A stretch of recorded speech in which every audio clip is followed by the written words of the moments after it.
Yeah, you know what it is. This is Chrome Radio, where we bring you the latest in underground hip hop. We got a dope producer on the line. Somebody's career I've been following for a little while now. I got hip to him about the last year, so it's the Custodian of Records. What's good, man? Hey, what's up, man? Thanks for having me. Thanks for taking the time. No doubt, no doubt, man. Yeah, man. I got hip to you about a year ago. I kind of keep a close eye out for producers. You know what I'm saying, when it comes to artists that I like, and I started to see your name pop up more and more, man. How long have you been producing? Well, I'm making beats for a long time. Like I was doing demos in when I was in high school and stuff like that, like in '97. But it was like it was more so I'd bring the records. Like I'd bring like a Roberta Flack record or something, and they'd run it through the S950 and the SP 1200 and that kind of stuff. And then I eventually got this program called Acid Pro, and I think that was '98. Yeah. And then I started making little crappy beats on that for a time, and then upgraded to the MPC in about 2001, and I just started rocking with that for a while. And now I just use like pretty much, I use the MPC, and then I also use the Acid Pro as well. Okay. Where are you So I've located? been doing it.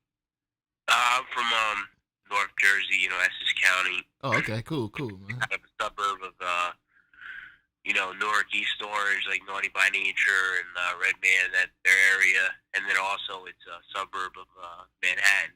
Yeah, So I was actually just up there a couple weeks ago helping a buddy move and shit. That's what's up, man. where Montclair? He was moving from Newark to Union, New Jersey. So like, Oh yeah, I know where that's at. Yeah, Vauxhall, Union, Roselle. yeah, It's all out there. it was definitely from the city to like a more residential type of area and shit. Yeah, it's cool. I mean, it's kind of like DC. It's kind of like I guess the Maryland to DC. Yeah, Like kind exactly. of. Yeah, you like your taste of like the type of samples you be choosing. Like, what made you even, you know what I'm saying, want to fuck with, like you said, Roberta Flack and stuff like that? Because like I could tell you're like real deep into digging, you know what I'm saying, and getting some authentic shit. Well, that was kind of like the garden variety kind of picks from my parents, like collection and stuff. Oh And wow. so when it came to like later on, like I started meeting people who were in the know and were digging, and they were kind of involved with the whole kind of like the kind of rare groove stuff. So they wouldn't like want to tell me, because back then it was very speakeasy. It was like you didn't really like talk about like what was, it was kind of like kind of a secret society type of thing. Where it was like mum's the word. So people weren't really trying to give you leads. They would just be like, oh, you like this? Well, check out children gospel record. They Right. didn't just throw something at you, and you'd be like, oh, there's an idea. Instead of looking for David Axelrod for $30, I can get like a weird, children's record or something for $1. And I'm not gonna say I didn't get a lot of misses off of that. I got a few hits and a lot of misses. It's kind of trial and error. Yeah. And I didn't just dive into like the CTI catalog and all that stuff. I kind of was like, I started out like trying to being like a wannabe purist, basically. So that's why like a lot of stuff kind of like was kind of obscure. You know what I mean? Because I didn't dive in like, yo, I'm gonna get this James Brown. I was like, I want to get the corny family band that was trying to play like James Brown or doing James Brown covers. You know what I mean? Like I that was feel you. kind of the stuff that intrigued me more as far as sampling. So Right. that's how I kind of like developed, my taste for samples and stuff like that. Hell yeah. So like every so often, like you send me an email of some of your stuff, you know what I'm saying, for my show. And I remember the first package you sent me, it just so happened the joint that I picked was something because I had played a couple of your joints, you know what I'm saying, in the package already. But the joint that I picked when you sent me the package it happened to be a joint that you were rhyming on. What came first? Were you rapping before you started producing, or was it the other way around for you? Yeah, man. I mean, I try to like kind of separate it like church and state, but I started off trying to rap. Yeah. I was 8 years old, and back then it was like when I was growing up, you had like, like you had like Michael Bivins was like putting out all these kid rappers and Chris Cross, and Right. I really like, yeah, I'm gonna be the next kid rapper, and I was kind of like, yeah, man, it's gonna be me, man. I'm gonna be in the source, and it didn't really happen that way, Right. and kind of like with Alchemist, not to compare myself because I don't think I'm on his level, but how like he started out as like in the hooligans, and he was doing stuff with like he was like working with Cypress Hill and that kind of stuff, and being Yeah. under them. That's kind of what happened in a way with me. It was like I was in all kinds of different groups, and then there was a time period when I got older, and I started going into rap battles and winning the rap battles and doing that whole circuit. And then I got ripped a couple times, and now I just kind of was like, all right, well, it's it's not that unique to rap anymore.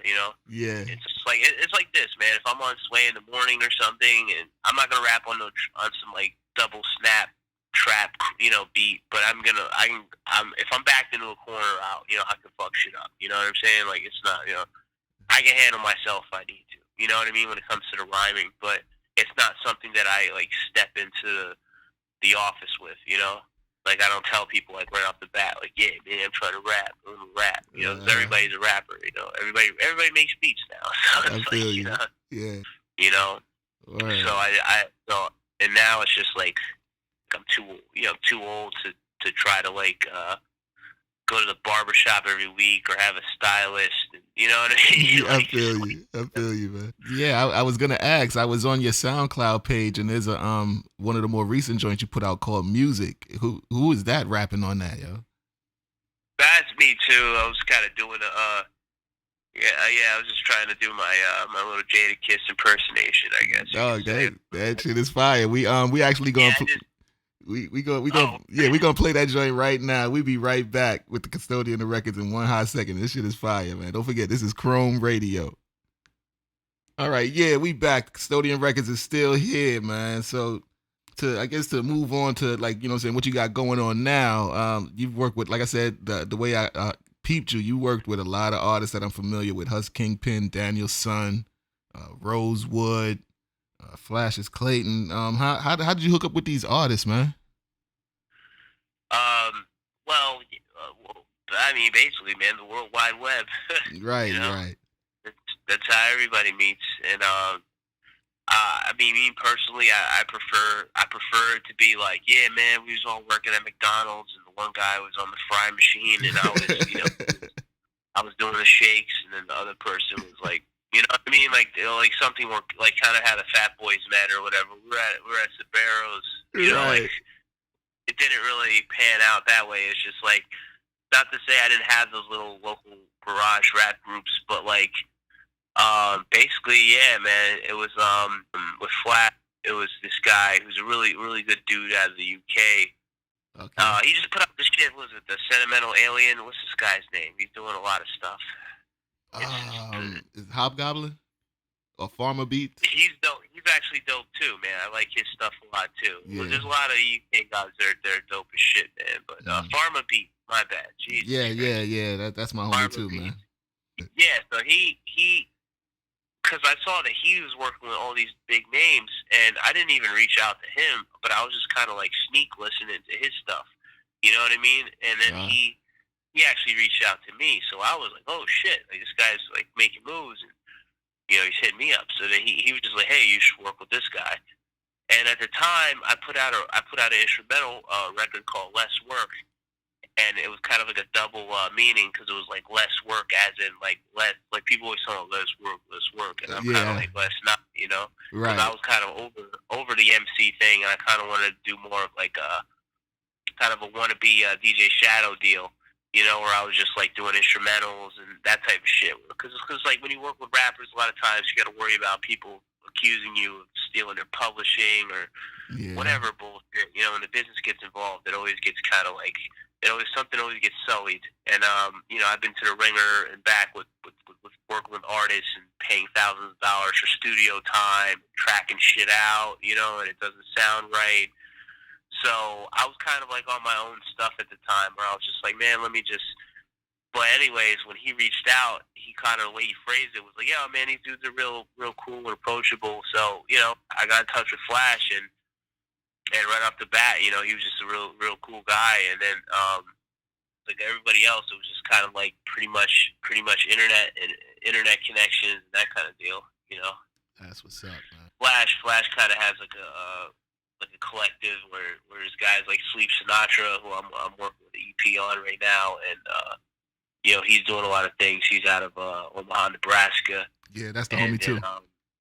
yeah, he's great. He's a really good guy, and these dudes out of Delaware, Chuck and Locke, they That's heard my my homies stuff. too. It's funny. That's for real. That's another reason why I wanted to kind of reach out and interview you, because we seem to like deal with a lot of the same people. You know what I'm saying? So I definitely want to connect with you on this level, man. I'm actually. Yeah, they're great. They're great. Yeah, they're great guys. I mean, I'm doing stuff with them as well, and but I also have like some other placements that are that I can't really like. I don't want to talk it up too much, but it's some like I'm not saying that the other stuff I'm doing is not major, but there's some other stuff that's pretty big. It's gonna come about pretty soon, hopefully. But yeah, I mean, I work with a lot of people. I mean, honestly, I'd prefer if I just like if I was in the room with the MCs. But like I said, it can be real nerve wracking. I Just feel doing you. that. It did it for so long, where I just kind of like wanted to just getting people rides to the studio, getting myself a ride, doing all kinds of what I mean, just doing all kinds of crazy stuff to get stuff like to sound a certain way, and then clashing with egos, and with the internet thing, it takes away a lot of the essence, but it's also like it's hard to be a producer when you're through the internet, because like you're not in the studio. But then again, I'm not like an overbearing person where I'm telling people, like I remember they would say like Diddy would tell Biggie like to spit a rap like 50 million times, or like Stanley Kubrick like would do a scene 100. I'm not the type of person. I'm like, Yeah, I said, me being a rapper, I know that it's like either you're gonna be good on the third take, or time to wrap it up, or exactly. this ain't gonna be a good song. Right. But I also work with some cats out in the DMV as well, like not to I mean the Delaware is for the D, right? So Oh, um uh, also I got this guy Ali Oxborough, who's out of Fredericksburg, Virginia, oh, and okay. me and him got a gang of tracks, and I don't know if those will ever see the light of day, but they're kind of out there on the internet. I'll actually send you something when we get off. Yeah, please do. Um, yeah, because I got I mean, I just work with I work with people that are, as long as you're not too much of an asshole, like I'm usually down to work. I'm pretty reasonable, but I'm also kind of guarded about my stuff too. I don't just like to deal with bad different people, because it gets a little annoying after a while. Just it's like I said, just but but yeah, it's mainly like the heads I've been doing stuff with, the Knuckle Sandwich Deli, and the Chuck and Rock, and Right. got something that's supposed to drop with this other MC, Rashid Chappelle. He's uh Okay. he's he's he's making a lot of moves. He's actually from Jersey too, so I'm hoping we get in the lab soon, and get some stuff done. Yeah, he But just he just actually dropped a dope album actually a couple weeks ago. yeah, he does a lot of stuff with Kenny Dope. He's a great artist, man. I've been a fan of his work since like he handed me a CD in 2000. Wow. So yeah, like I got his old stuff is shit. If you like the new stuff, I mean, not to say the new stuff isn't great, but the old stuff is crazy too. Like it was. All right. Well, yeah, we gonna get into another one of your tracks. We've been talking about Flashes Clayton. We're gonna get into this Good Money joint. Now, is this a remix or how did that go? Oh no, no, no. But what happened with that was we got the joint done, but he had somebody else mix the first one, so that's why he said the TCOR mix, because Ah, okay, got um, you. after he mixed it, I mixed. I did the final mix.